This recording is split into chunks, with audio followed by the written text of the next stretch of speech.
You're listening to Ocupolitics, a Harry Potter reread podcast focusing on politics in the wizarding world.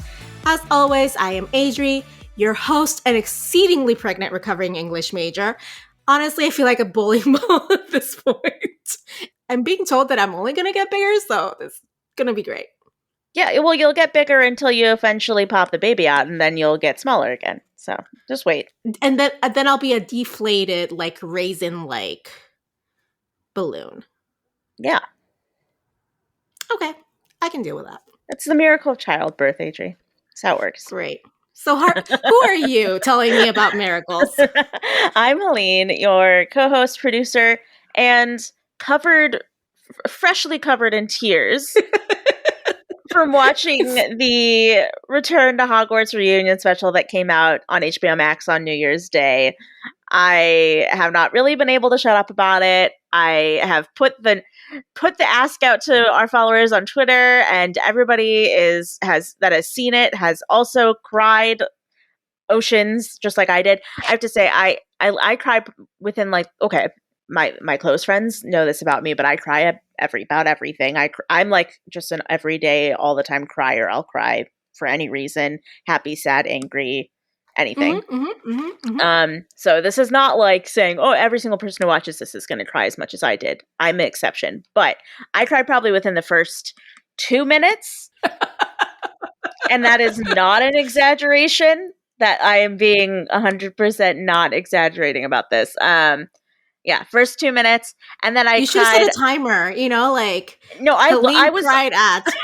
I mean, I started crying, and then I paused it, and I was like, "How? I can't even really be that far in." I paused it, and I looked, and I was like, "I'm literally 2.5 minutes in." And then I proceeded to cry. I want to say I didn't count. I should have counted, but I want to say anywhere between 4 and 5 more times between, the beginning and the end. Yeah. So I cried a lot. So these tears though, were they 1 or 2 teardrops, just silently making their way down your cheeks, or were they just sobs? It was more lots of teary eyes, lots and lots of teary eyes. Not a lot of full on sobbing, although there was some sort of laugh cry, a hearty chuckle with some tears behind it, with where you wipe your eyes, because it's just so cute. It's so cute. I have to say, one of my favorite things. Have you seen it yet? I have not seen it yet because I've been trying to catch up on Queer Eye season 6. Well, go watch it because you have to watch it. But I'm sorry that my priority right now was not Harry Potter. Okay, your priority does not always have to be Harry Potter. It's fine. I understand. I get it. But go watch it. But my favorite part was honestly Daniel Radcliffe and Helena Bonham Carter's relationship. You get to see their friendship and the kind of relationship that they had on set and now today. And I honestly didn't know that they were that kind of close, and it was just so fun to see them reunite and be together on screen. So that was probably my favorite part. Aw, that's cute. Once I finish Queer Eye season 6, that's what I will be doing with my time. Good. It's just a 2-hour special. It's not a series of episodes or anything. So yeah, I think I was just waiting more to feel I had 2.5 uninterrupted hours to fully absorb it, rather than even if I am catching up with Queer Eye, it's not like I'm watching every single second, right? I'm doing other things. Yeah.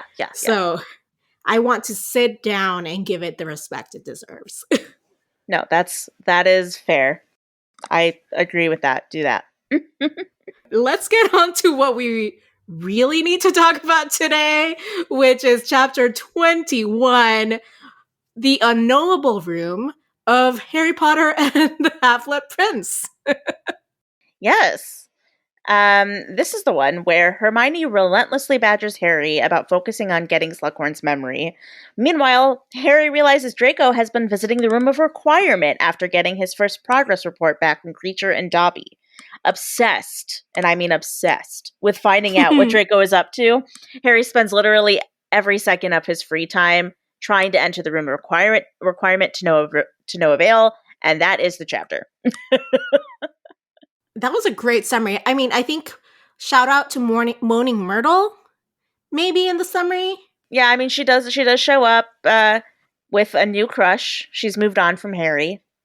Yes, with a very sensitive boy who cries. Yes. I mean, it's Draco, spoiler alert. What? I know, spoiler alert, it's Draco. You always do this to me. It's a good thing you've read the books before. Maybe I'm just faking it, you know? You don't know. That's true. I don't. Anyway, let's thank you for that summary. Let's move on to what we thought the politics were for this chapter. When I was reading up this chapter, I was like, something seems familiar to me. Like a familiar politic that I've harped on about over and over again in the wizarding world. And that is, my friends, the politics of surveillance. With the Marauders map, Harry is trying to like surveil Drake, like what Draco is doing, and that's how he that's how he finds out kind of like their whereabouts sometimes. Yeah. And then the ministry is testing the students, but also there's like an implied surveillance there, because like how is the ministry going to know if someone operates without a quote unquote license, you know? Mm-hmm. They wouldn't know that unless they're surveilling which wizards are doing what kind of magic. Lavender seems to surveil Ron and what he's doing at all times and who he's hanging around with. And Crabbe and Goyle are doing some counter surveillance for Malfoy. Side note: this will be this will be discovered. This will be discussed more in our Dementor and Chocolate section. But why do they have to turn into girls using the Polyjuice potion? And also, is this transphobic? I mean, the great question. We can just do you want to discuss it now or later? We can discuss it later. I want us to have that in the back of our minds. Okay, and then planting the seed. Yeah, we'll plant the seed and just want to give the listeners like a taste of where my mind is at on that, and also give you time to like have that in the back of your mind just brewing. Yeah, totally.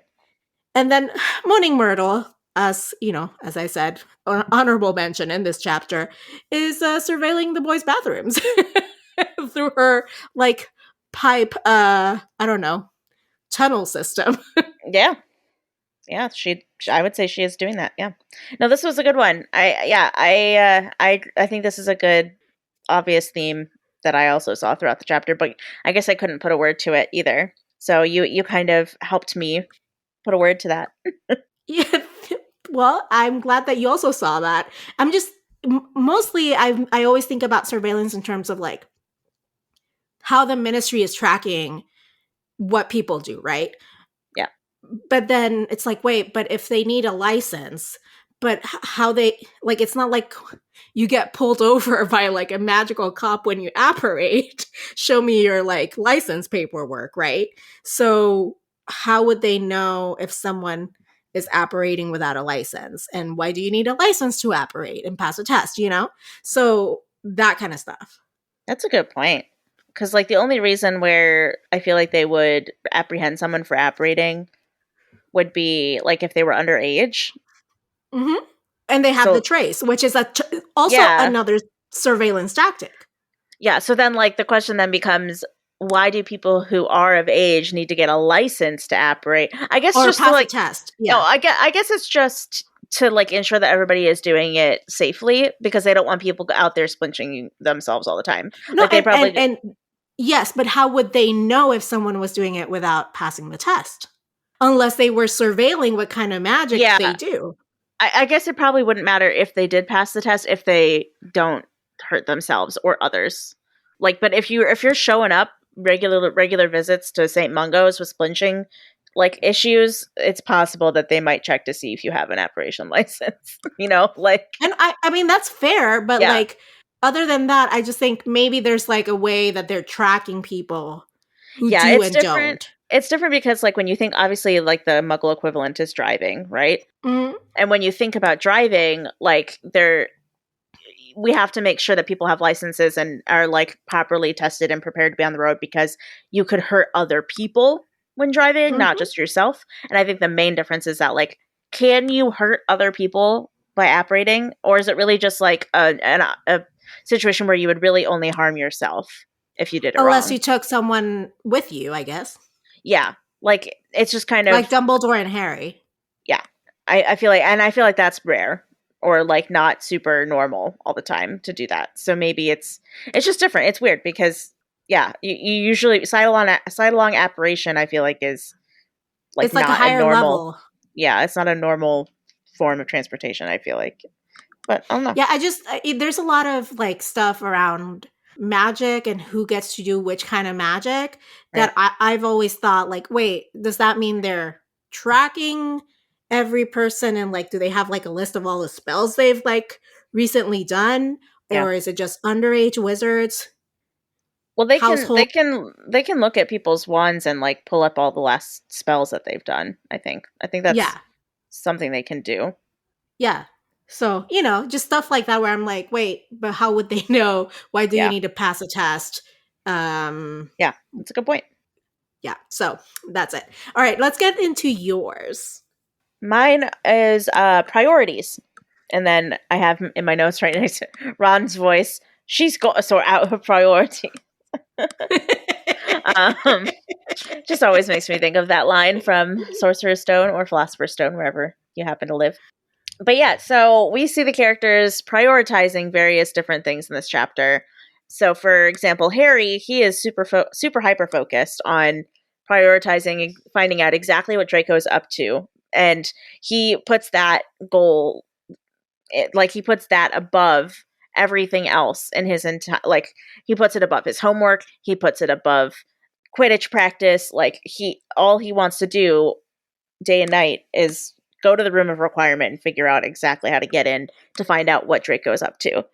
So that is his first priority. However, Hermione has kind of a conflicting priority because she thinks that he should be prioritizing getting Slughorn's memory, and she makes that very extremely clear throughout the entire chapter. And she makes it clear that she thinks Harry's wasting his time by, going after Draco, and that he should be prioritizing what she prioritizes, which is getting the memory. Because that's the task that Dumbledore set out for him. And then Ron's main priority in this chapter is figuring out how to pass his apparition test. Like, that's all he is thinking of. He ignores his homework to think and talk about it. And, he's worried about it. That's like what he is focusing on. And he is pointedly not prioritizing breaking up with Lavender because he's afraid of the emotional fallout that she's going to have. And dealing with that and having to deal with her crying, basically. He doesn't want to have to deal with that. And then Draco is prioritizing his mission of helping the Death Eaters and helping them find a way to get into the castle, because if he fails, he will most likely be killed by Voldemort. So he's like, in general, he's actually prioritizing like survival, self-preservation, living. Also, the reclaiming of the family name as a good Death Eater name, whatever. Yeah, all that stuff. And I want to say, it wasn't until after I finished writing all my notes and had this all figured out and everything was done, but until I realized, like, wow, this is really similar to my politic from last chapter. And at that point, I was like, it's too late. I don't want to change it. But like, my politic from last chapter, was goals, and this is a lot. It's kind of similar. Like, they're all working towards specific goals, or like prioritizing one goal over another goal. Yeah, well, but there's like, in the last chapter we had like specific goals that they were focused on, right? In this one, it's they should be focusing on one, but they're prioritizing another for either emotional reasons or for survival reasons, in Draco's point. So I get where you're coming from. Like, it sounds the same, but it is not. Yeah, definitely. Let's do our deep dive. I don't want to wait anymore. Tell me about what quote was your quote for the politics of priorities. Yeah, so the quote or moment that I chose for priorities in this chapter was, "I haven't forgotten about Slughorn, but I haven't got a clue how to get that memory off him, and until I get a brainwave, why shouldn't I find out what Malfoy's doing? I've already told you need to persuade Slughorn," said Hermione, It's not a question of tricking him or bewitching him, or Dumbledore could have done it in a second. Instead of messing around outside of the room of requirement, she jerked the prophet out from under Harry's hand and unfolded it to look at the front page. You should go find Slughorn and start appealing to his better nature. So, yeah, I chose that moment because, I mean, it's very obvious that Harry thinks that his priority is more pressing, and Hermione thinks that her priority is more pressing, and they are just arguing about who's prioritizing the right thing at this point in the chapter. They're arguing about whose priority dick is bigger, basically, right? Yeah. Like, I gotta tell you, Hermione has big priority dick energy in this chapter. Yes, she does. Like, Hermione always thinks that her priorities are more important than everybody else's priorities, and in this chapter, this chapter is no exception, I will say. And she's not wrong, right? Like, this is what Dumbledore wants him to do. Therefore, this is what he should be focusing on. Yeah, no, I mean, usually her priorities are, like, the smarter ones, but... I mean, not always right, not always correct, but, she has, like, a higher hit rate. Mm-hmm. Yeah. So what about you? What quarter moment did you choose for the politic of surveillance? Well, this is... I want to start off by saying that this is not like the most obvious quote. It's a more obscure surveillance quote, but it also ties into our patrons only segment for today. Ooh. So I thought, you know what? This is what we're going to do. All right, hit me. Okay. When the bell sounded at the end of the lesson, Lavender caught up with Ron and Harry. Hermione mysteriously melted out of sight as she approached and abused Snape hotly for his jibe about Ron's apparition, but this seemed to merely irritate Ron as he shook her off by making a detour into the boys' bathroom with Harry. So many things, so many layers on this quote, guys. Lavender's like, the lesson's over, Lavender's like right up on Ron's business. We don't get like the sense that he invited her along, Well, no, we get the opposite sense, and exactly, the sense that he wants her not to be there, Yeah, exactly. And like, you know what the boys do? They're just like, where the girls can't go? The boys' bathroom. Never mind that Harry and Ron were in the girls' toilets with the troll incident, but whatever. And the Polyjuice potion. Yeah, just a slight oversight, Yeah. Yeah, I mean, where else is the author going to have them go for, privacy where Lavender can't follow them? Like, she's a Gryffindor, so she can go to the Gryffindor common room. Maybe they could go to the room of requirement and be like, yeah, this is a Lavender free space. Yeah, but she would follow them, and then she would just go in with them, wouldn't she? Well, but as Harry has taught us, unless they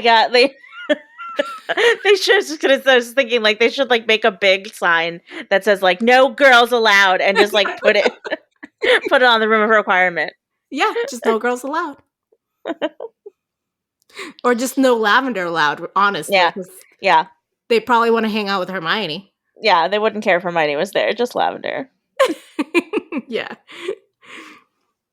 So speaking of Hermione and, characters that were in this chapter, what character for you exemplified the politics of priority and why? Well, it's actually Hermione. I chose Hermione for my character for priorities because she has by far the clearest of priorities in this chapter and is just completely relentless about them. So it's one of the things that that kind of bothers me about Hermione's character in general. I think it was book 4 where she literally does not shut up about the fact that you can't apparate inside Hogwarts. She says it. I wish I could go back and just count the amount of times she says it. Listening to the audiobook and hearing Jim Dale's voice as his Hermione voice saying you can't apparate inside Hogwarts 50 zillion times in that book made me want to throw things. I was so annoyed. Well, and his Hermione voice is the worst, so yeah. Well, yeah, it doesn't help that either. But so this just reminded me of that. in this chapter, literally, like, she just gets so focused on one thing, and every single chance she has to tell Harry that she thinks that he should do something, or that, like, every single chance that she has to, like, nail it into the coffin, she does in this chapter. She's just completely relentless about the fact that Harry needs to go get the memory from Slughorn. Harry needs to go get the memory from Slughorn. Harry needs to go. I'm just like, oh my god, I get it, Hermione. I get it. If I were Harry, I'd be annoyed too. Well, there's a little bit of like misogyny written into the Hermione character, like, Yeah. because it's nag, nag, nag, nag, nag. Oh, totally. Yeah. So she can nag with the best of them. She could win a golden medal. Her and Molly Weasley in the both. Olympics. Yeah. Yeah. It annoys me. I can't imagine if I were Harry how much it would annoy him, Another one of those choices made by the author that makes you question, like, wait a second. Is there misogyny written into this text? Yeah, and like you have the Ron character who like famously just like stays out of those conversations and is like, nope, I'm not going to say anything. I'm not going to take sides because like he doesn't nag. Chill dude. I'm just a chill dude. Anyway, what about you? Sorry, what character did you see for surveillance? Unsurprisingly, for the surveillance state in this chapter, it would be Harry because he's the one like tasking house elves to get reports back to him. He's the one like obsessing over this. Yeah, no wonder he becomes head of the like magical law enforcement office at the Ministry of Magic. He got a taste for it, Yeah, he loves surveilling people. Like he really loves does. all the hot goss. I mean, he like loves the Marauder's map. Like you said, it's an excellent surveillance tool. He loves seeing what people are up to. Like he is a nosy man. Again, all the hot goss. Harry knows it. Yeah. No one believes him, but Harry knows it. Yep. Agreed. Yep. So how do we see the politics of priorities throughout Half-Blood Prince? Yeah, I thought mainly of Dumbledore, because this is the book where we finally see Dumbledore starting to prioritize like bringing Harry into the loop on things, cluing Harry in on like what he's been finding out, what he's been piecing together in terms of Voldemort's past and like what Voldemort might be doing with the Horcruxes, and he's finally prioritizing like taking those final steps to like teach Harry what he needs to do to defeat Voldemort. And we find out that he's starting to prioritize these things because he knows he's going to die. So like he's kind of nothing like a dying man, like the facing death to be like, gotta get my priorities in order, you guys. Yeah, like, I'm gonna die at the end of this book. I probably should like make sure that before I die, I tell Harry everything I can possibly find necessary to tell him, instead of sprinkling it throughout 6 previous books. Exactly. Yeah. Just so get one concentrated dose of like, this is Lord Voldemort. You're welcome, Harry. Well, what about surveillance? In this book, Harry's limits are being pushed. And yes, he's a bit paranoid, and that makes him want to surveil, which like brings me to that idea of like, why do institutions or people surveil others? Mostly based on paranoia or fear that like someone's going to do something to harm themselves or others, right? Yeah. But also let's not forget that the Ministry of Magic has a huge surveillance operation going on, even in peaceful times, via the Trace for underage wizards. And to see that, like, to make sure that underage wizards are not, like, practicing magic out of school and all those sorts of things. Yeah, although it never made sense to me. It's basically useless for underage wizards who live in households with parents who are, I was also thinking about that while I was writing this, and I was like, but that's privilege. Yeah. Like, because like Muggleborns and like Half-Bloods and stuff like that, where it's much less likely that anybody else in the family would be using magic. Like those kids, if they use magic before they're 17, like the Ministry is on them right away. See, but that's again, that's privilege. Like that, we can see that like in if we're making a comparison, right, to our real world, like how the police force uses like profiling and, you know, things that are rooted in racism and prejudice to surveil and to arrest people of color and minority communities. Yeah. So yeah, I mean, it's a comparison we don't usually think a lot about. yeah, just fun things, you know, like the oppression of the police force has on minority communities sometimes. Things to think Yeah. about. All right, that being said, because like I just like brought myself down with this analogy, let's just talk about like the shit that we didn't like in this chapter and the stuff we liked in our Dementors and Chocolate segment. Let's start with the shit we didn't like. Helene, what didn't you like? Well, I'm gonna be honest. I didn't really like the whole chapter, to be honest. I didn't really like this chapter. Was not. I don't even. I don't. Spoiler alert! I don't have a chocolate. Like, I couldn't think of anything that I really liked in this chapter. Maybe after you tell me what your chocolate is, I'll be like, oh, I like that too. I don't know, or it'll like spark something. We'll see. But yeah, my main Dementor that like stood out to me in the chapter was Ron. Not surprisingly, I'm sorry. It's I feel like it's usually Ron. Ron pulling the basic like wait it out and hope she breaks up with me first move instead of like treating Lavender with the respect that she deserves and like sucking it up and just being honest with her about his feelings, even though he's like scared she's gonna cry in front of him. Be a man and like deal with the emotional fallout of breaking up with your girlfriend if you don't want to be with her anymore. Like, stop saying that it's like because you don't want to hurt her. That's not it. It's not that you don't want to hurt her. It's that you don't want to have to deal with her being hurt. Mm-hmm. I'm sorry. Mm-hmm. I've dealt with this so often. Like, I've had guys do this to me and it sucks, man. Like, if you don't want to date me, don't make me be the bad guy and make me be the one that breaks up with you. Like, you're the one that doesn't want to date me. Be honest about it. You know? Yeah. I saw that in Ron and it infuriated me. I was like, Ron, just fucking do it. You know, like, you don't like her, break up with her. Easy as that. I mean, as someone who hasn't dealt with breakups and like, you know, at that age, right, in like the best possible way, I'm just like, well, you know, it was his first relationship, Helene. But I get it. I understand. Yeah, it's his first relationship, but still, I think that like, you might, even though you've never dumped anyone before, you should still know that like that. Helena, I dumped my first boyfriend over email. I have no way to extricate myself from this like I have no way to say like I have any moral authority here. Okay, fine. Okay, sure.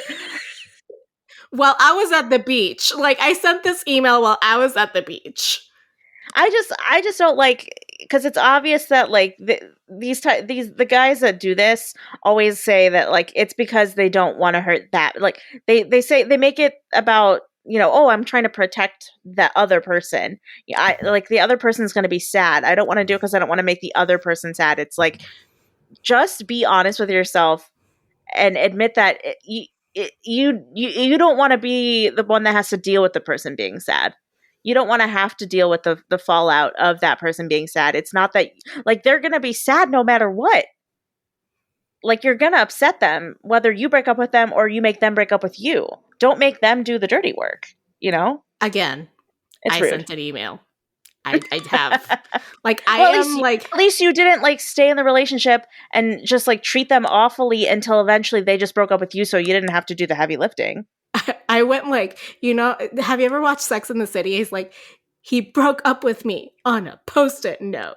Like, no, I am one step slightly above that, but at least you broke up with him, you know? Like, Ron is trying to actively avoid being the one that breaks up the relationship. Well, because again, emotional maturity, not there. We know this. Yeah. Also anyway. Not present when I wrote that email, honestly. Well, that was my rant for the episode. That was what got me pissed. But what about you? What was your Dementor in this chapter? Well, thank you for that lovely flashback of young me. First of all, thank you for that. That just at least it was like, you know, Joe Jonas broke up with Taylor Swift over like a 27-second voicemail or something, didn't he? Like, yeah. It was something like that. So, like, you know, you're on the same level as Joe Jonas, if that makes you feel any better. It doesn't. It really doesn't. But thank you. If that makes my ex Taylor Swift, I don't. I want to be Taylor Swift, not Not her dump ex. her. Yeah, Come fair. on. You'd have a song about you though if you were her ex. It's kind of cool.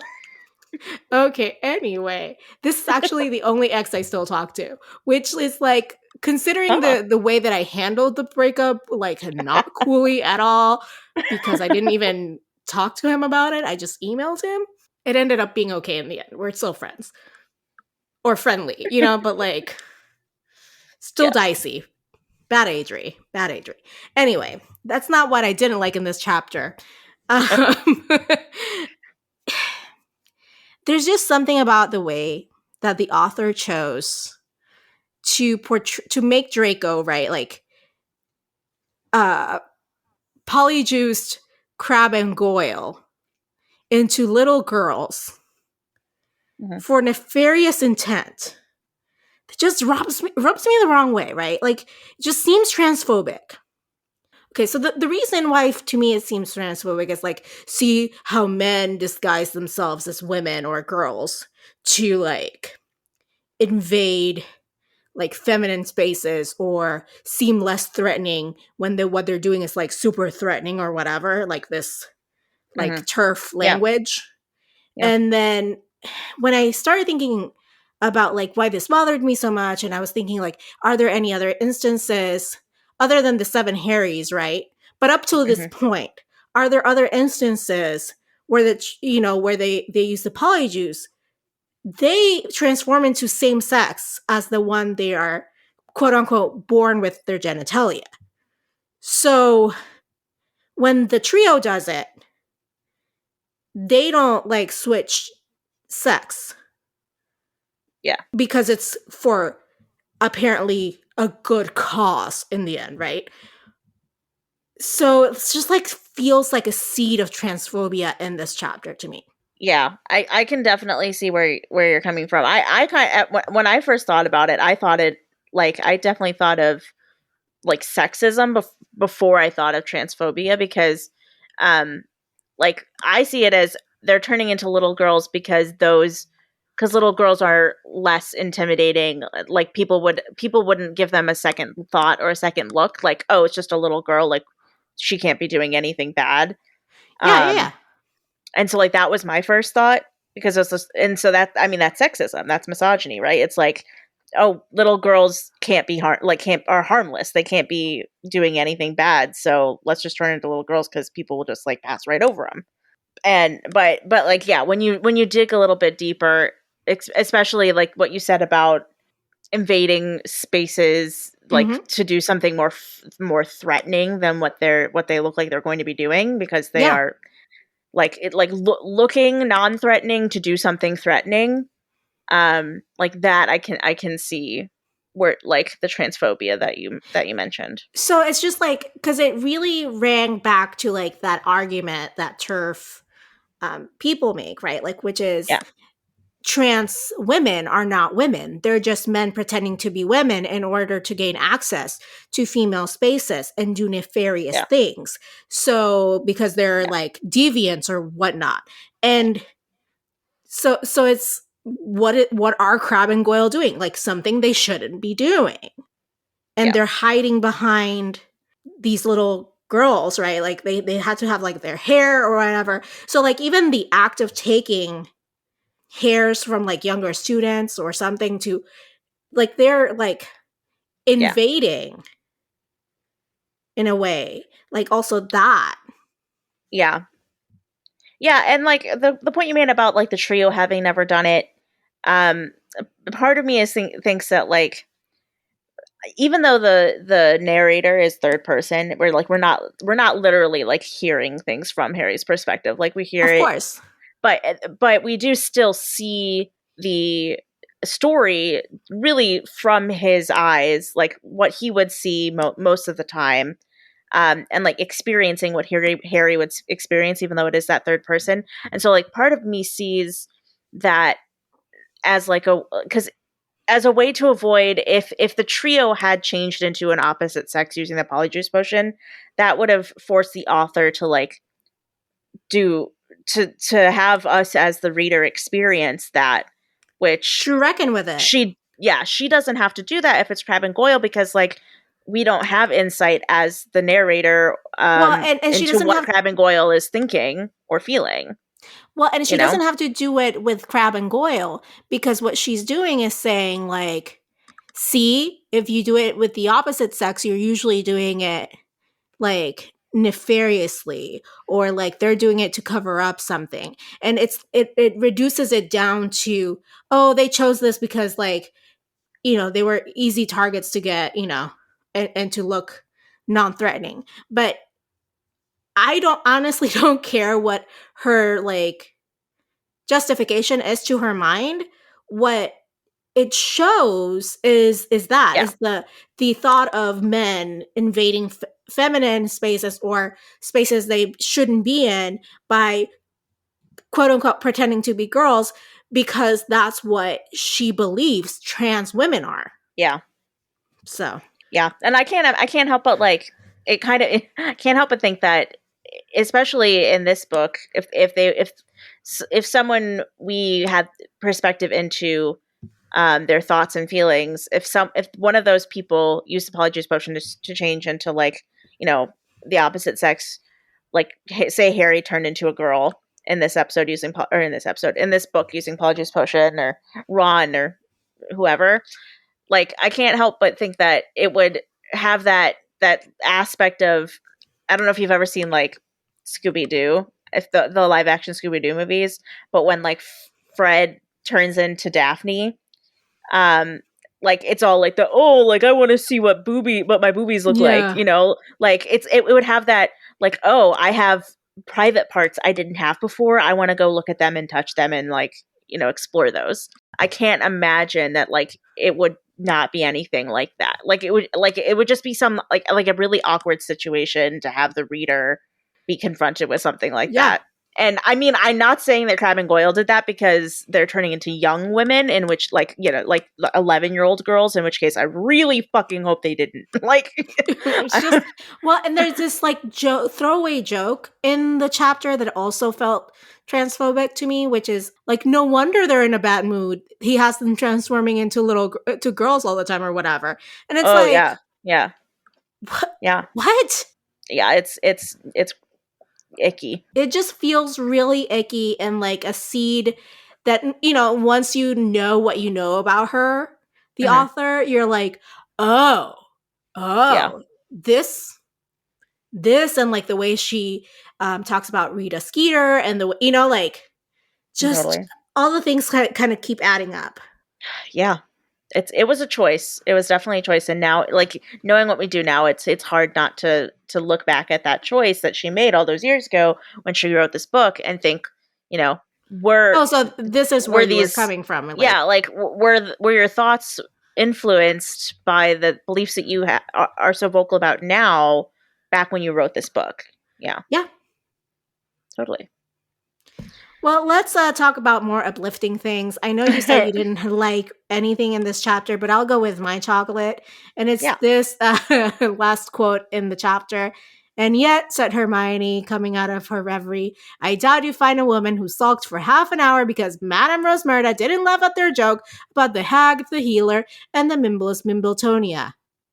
Ron scowled. I'm just like, yes, Hermione, put him in his place. Yeah, I mean, because Ron said something about like women being like too emotional or whatever. Yeah, okay, Ron.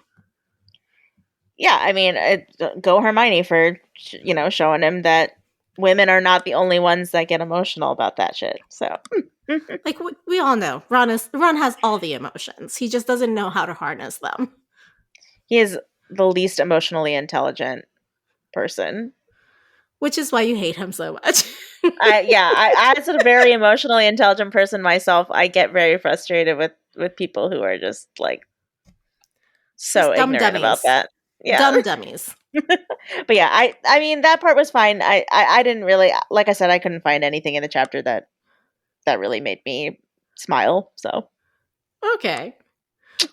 Well, this is the place where we thank our lovely patrons for making it possible for us keep making this show and pay for all our podcasting related fees and subscriptions.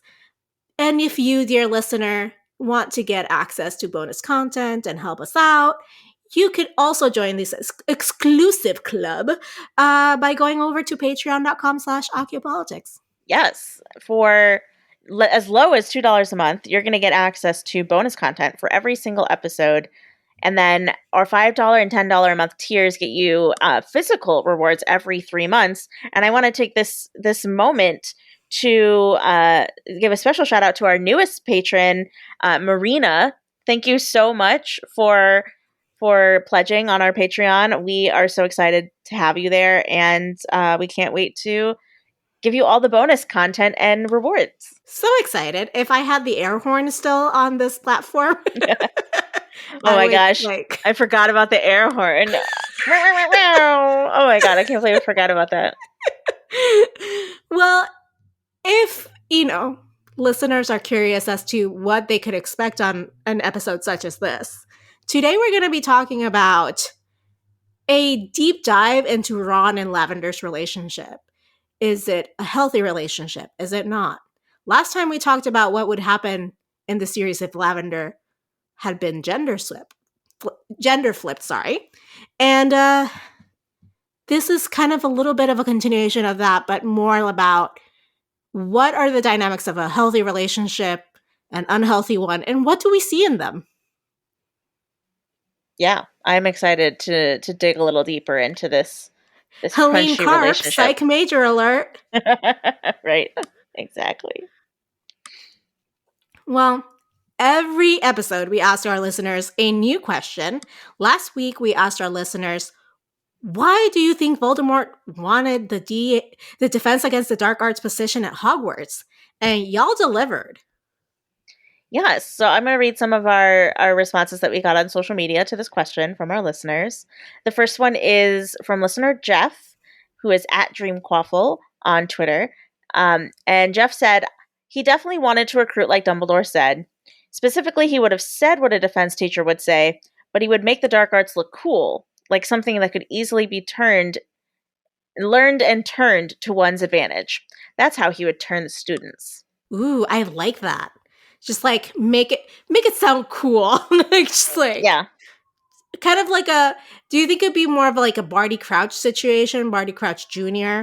as like Mad-Eye Moody, where he was like dark and mysterious, but also like trying to make it seem cooler or something? Yeah, I could see it being something like that. Yeah. Although it's weird because I feel like Barty Crouch Jr. as Mad-Eye Moody in Goblet of Fire, like, was one of the more effective teachers. Oh, one of the most engaging teachers they had. Yeah. Which is just weird because I don't want to think that Voldemort would actually be like a good teacher. But isn't that the part of like that should worry us, is that Voldemort would have been a really good teacher and then would have inspired students to follow him? Yeah. It's like, oh, does learning the dark arts like really make you interested? Maybe you should just invest in a career in doing the dark arts for a living. Well, it reminds me of like Grindelwald, right? Like his speeches in like the Fantastic Beasts series and the way that, he was really good at recruiting followers. Mm-hmm. That, like he made Voldemort like look like a very two-dimensional character. But imagine if he could have gotten that teaching position at Hogwarts, Yeah. So a couple of the other responses that we got, one is from listener Megan Crawford on Twitter. They said, first, he was looking for an excuse to hide his Horcrux and potentially search for more Founders' treasures. Why he chose Defense Against the Dark Arts could be due to his desire to control or influence how students were trained against the dark arts and how they understood the dark arts. Mm-hmm. And then listener Karina replied to Megan saying, agree, and Hogwarts is a stronghold of old magic. It's a good point. Yeah, just power, Yeah. Listener Lopez.Desiree.m on Instagram said, being the heir of Slytherin, it is possible that he still felt an obligation to rid the school of the non-purebloods. He had not yet had the opportunity yet with the journal, also to exercise the influence on the up-and-coming generation of wizards. Or maybe he only went in as an excuse to take the diadem to the room of requirement. Fair. I think that's a good point. the ridding the school of the Muggleborns.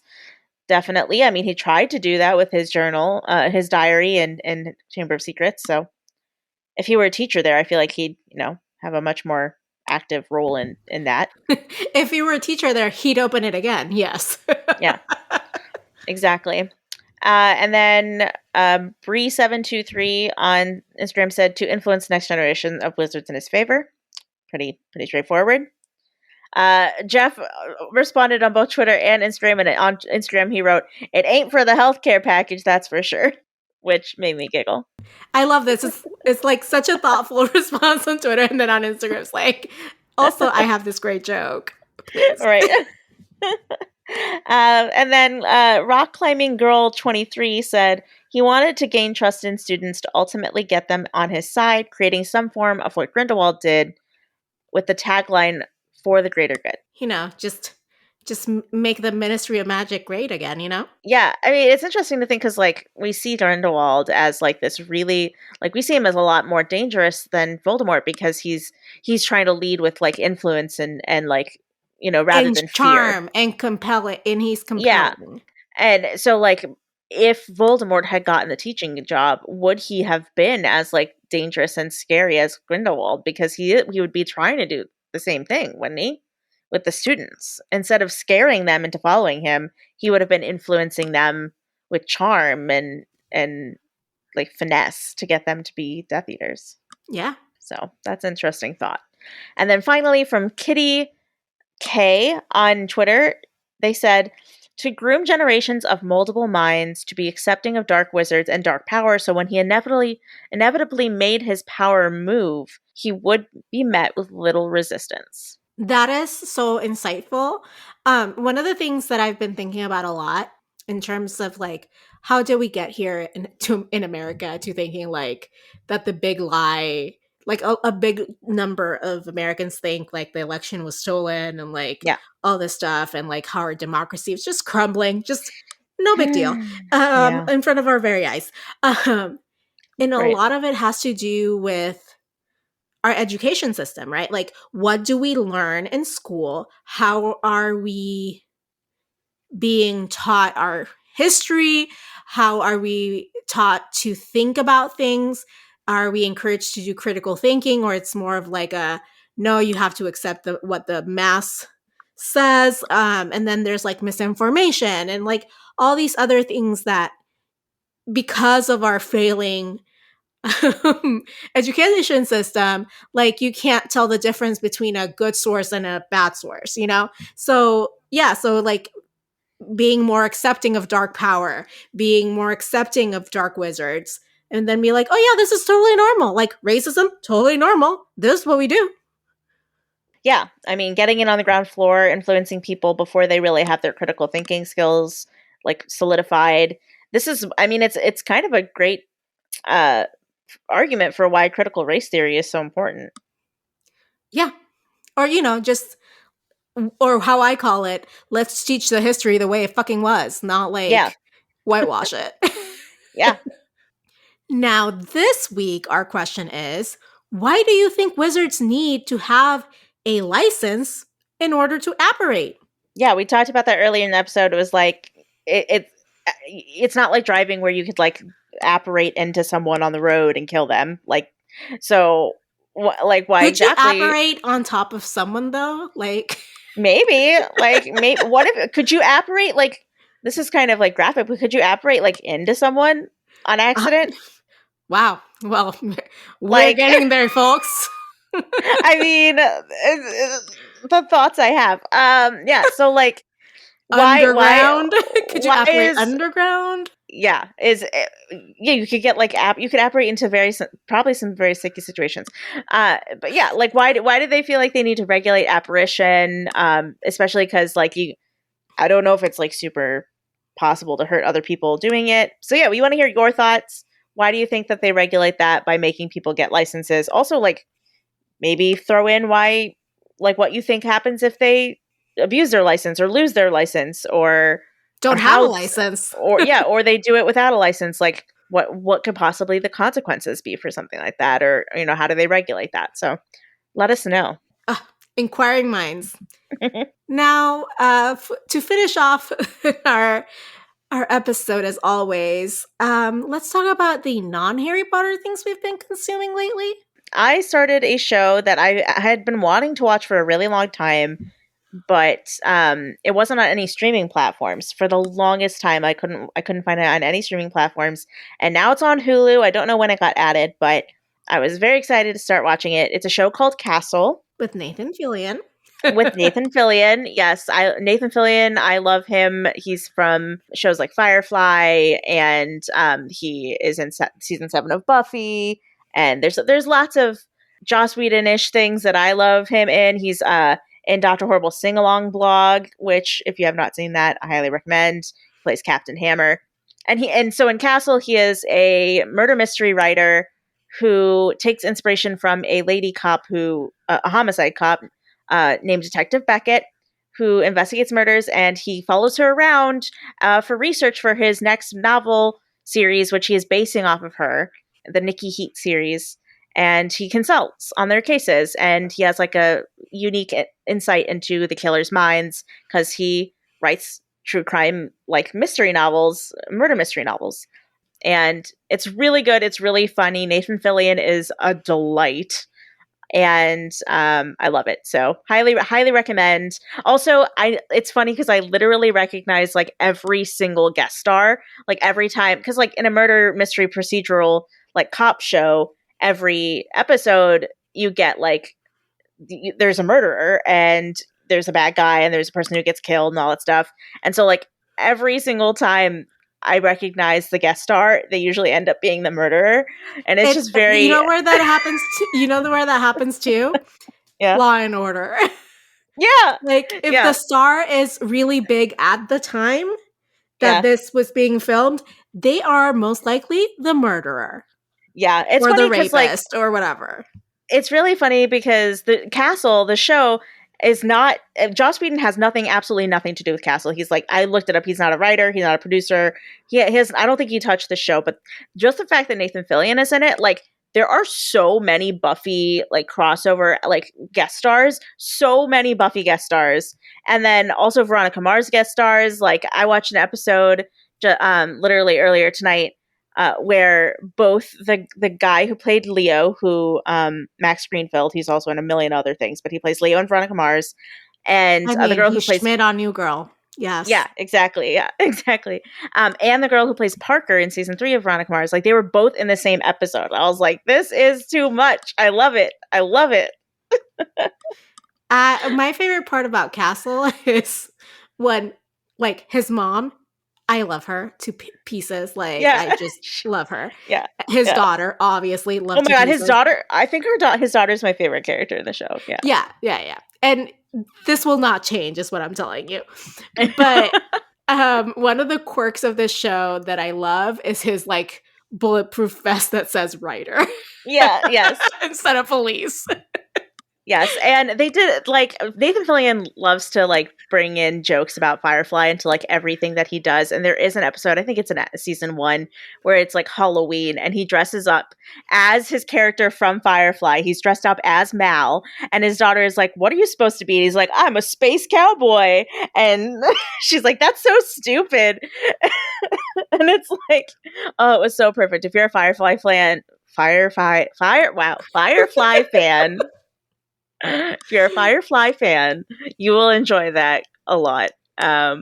Also, while we're at it, go watch Firefly too. I'm not currently watching that, but you should watch that. Ma'am, I believe you made a request last time for you to watch The Witcher, a barely known Netflix TV show starring Henry Cavill. I know. It's on my list. It's after Castle, I promise. I watched everything else on my list. I watched Encanto and Don't Look Up as well. So now The Witcher is, after Castle, The Witcher is literally the last thing like on my like active list right now. So yeah, but like doesn't Castle have like 10 seasons? I think it's 7, and I think I'm on the end of season 2, about to start season 3. But you know me, I get through things really quickly, so it won't be long. You can like take like a between season like 2 and 3 take on season 1 of The Witcher and then go back to season 3 of Castle. That's not how I operate, ma'am. I am dying to talk to you about The Witcher. I will get there. You probably still haven't taken my request and watched Bo Burnham's Inside, now have you? You would be correct, yes. I'm actually wearing my Bo Burnham Inside Tour t-shirt. Oh, look at you. I just got it yesterday. Did you get your Roy Kent jersey yet? No, I didn't order that yet. Oh, I need to, though. Yeah. Go watch Castle. Also, go watch Firefly. That's my announcement for tonight. What was your media that you've been consuming? So, I haven't said this episode yet, but you already know. As you know, Helene, my husband just tested positive for COVID this week, which means I can't watch any of our shows. Yeah, that's the real tragedy. That's the real tragedy, is that I can't watch any of our shows because, then we're out of sync. So because he's isolating just so you know, upstairs. listeners, like, he's not like deathly ill. I would not be making this joke if he was like in no, danger. He's isolating upstairs. He's double vaxxed and boosted. He's had some what they call mild COVID, and I'm calling a very bad cold, symptoms. Yeah. Because when people are like, oh, just mild symptoms, I'm like, sounds like a very bad cold to me. Like, I don't know, like, what people are saying, that COVID is just the flu or just like a cold. No. This man has, like, his immune system has been prepared for this, and the symptoms have been of a very bad cold. So I don't even want to think what it would have been if he hadn't been vaccinated. Yeah. So. And as we all know, men tend to be a bit bigger of babies when they're sick. So I knew you were going to say that. I love you. I mean, so a bad cold for a male is probably like 10 times worse than a bad cold for a female, I just got to say. And not in terms of how badly they're feeling, about how badly they make everybody else feel, because that's how badly they're feeling. It's okay. I'm isolating him so he can't, like, be a baby about it. I just, like, drop off food at the door, like a prisoner. I don't know Seth well enough to definitively say that this is him, but my hunch on the male species. Actually, I've been surprised throughout my marriage with Seth, because he tends to, like, downplay it like a woman would. And I'm like, no, sir, you sound fucking terrible. What do you mean you're feeling all fine? Interesting. What a specimen, Seth. What a specimen he is. Yeah, he needs to be studied. I think it's like maybe it's like the cowboy mentality, Maybe. Because, he's from, like, Texas. Rub some dirt in it. Yeah. Yeah, anyway, so you can't watch your shows. So I went on the hunt for another show that I could watch without him. And one of the things that he doesn't like to watch with me are, my murder mysteries, as like my old lady shows, the ones that you also enjoy. So yes. I stumbled upon this show called Grantchester, which is put out in America by PBS, and it's on Prime Video. It has 5 seasons. So, like, I was like, yes, I have 5 seasons to get through. Like, it's not just one season. So it's this vicar who solves crimes with a cop. But this vicar is, like, Anglican. So, he can get married. So, he fucks, So, and then, like, the cop is Irish and Catholic. So it's interesting dynamic. So it has everything. It's a period piece. It has a hot priest that can fuck. It has, like... No, it's just like... Go on. Just put it out there. It has murder. It has intrigue. It has drama. It has the tapestry of human life. I'm obsessed. Not me sitting here silently trying to hope that you don't notice, but looking up the definition of vicar, because I had no idea what it meant.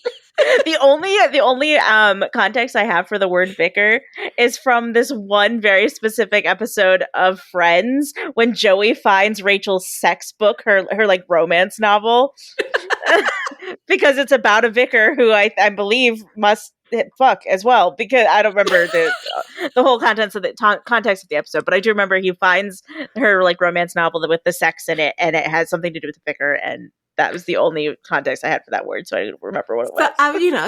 So, kind of like a priest, a holy man.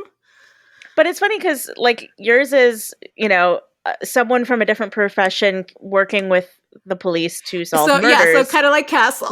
Yeah, and same with Castle. Rick Castle is a murder mystery novelist consulting with the police to solve murders. So there we go.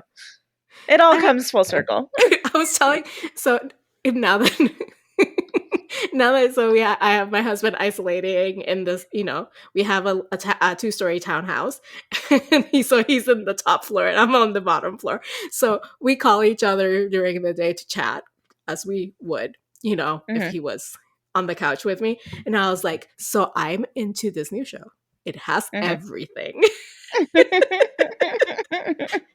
And I told him, amazing. He's an Anglican vicar, so he fucks. And he's like, okay, I can see where you're going with this. Okay. So does he have a television in his room? Oh yeah, he is right now. Okay. Yeah. You better hope he's not watching. He's watching Pen 15. Oh, okay, I was gonna say you better hope he's not watching your shows without you.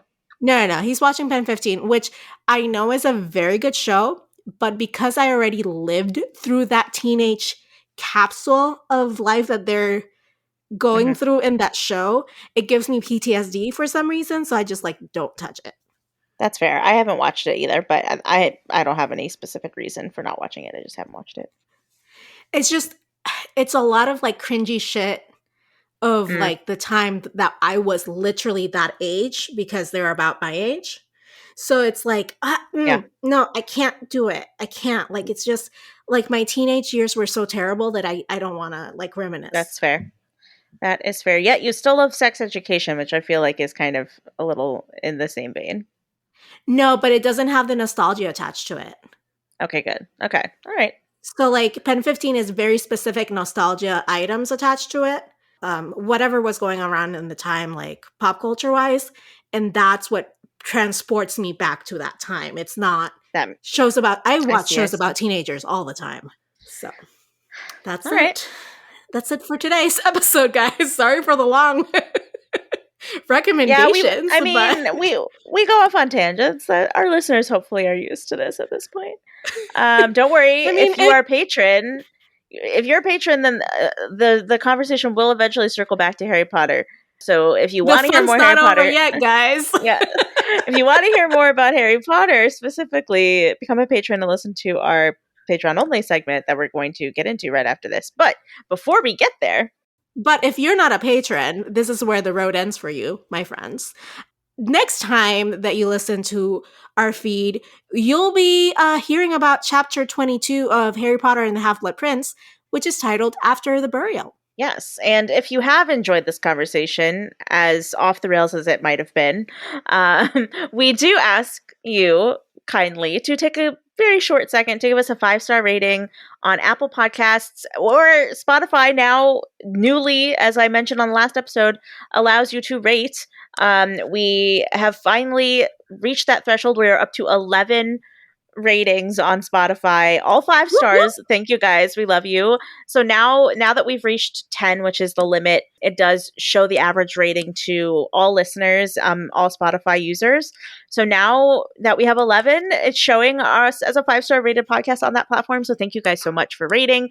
And if you haven't yet, like I said in the last episode, if you're listening to us on Spotify, literally right this second, all you need to do is just open up your phone, go to the Spotify app that you already have open because you're listening to us on it, and just hit our page and hit the 5-star rating. It's so easy. It'll take you 5 seconds max, probably 3 seconds max, honestly. So just please, all we ask, here, I'll give you 5 seconds right now to go do it. Okay. Starting now.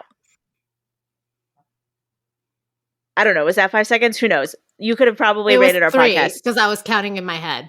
Okay. Well, you probably could have rated our podcast between, the silence that I gave you. So thank you if you did. If you didn't, If not, I can just talk about just like a vicar who fucks, like over and over again until you do it. Exactly. If you didn't, please God, why? Anyway, thank you and good night. Well, until then, politics managed.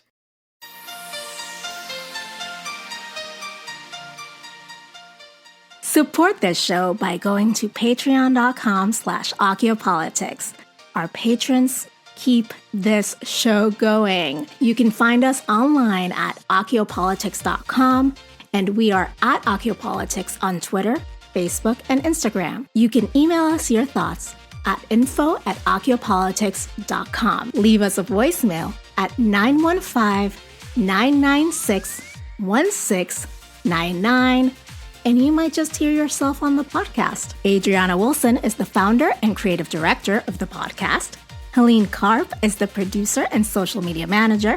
Allison Pullman is the audio wizard and editor who makes us sound so good. Cover art and physical rewards are designed by Adriana Wilson. The views expressed by the hosts and guests are expressly their own and not representative of their employers or associates. Akiopolitics is part of the MuggleNet family of podcasts.